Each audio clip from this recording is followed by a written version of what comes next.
On en a connu des duos Premier ministre-président qui se sont terminés en duel sous la Ve République. Valéry Giscard d'Estaing et Jacques Chirac, par exemple.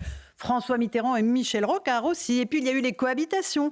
Mitterrand-Chirac, puis Chirac-Jospin. Mais là, entre Emmanuel Macron et François Bayrou, c'est encore un nouveau cas de figure. Un président et un Premier ministre qui, tous les deux, sont dans une situation difficile, qui se connaissent bien et, paradoxalement, qui sont dans une vraie compétition. L'un se précipitant à Mayotte, au chevet des sinistrés, quand l'autre a préféré se rendre à Pau et constituer son gouvernement. Ce n'est que le début, et cela promet. Deux libertés qui s'entrechoquent, cela finit souvent en feu d'artifice.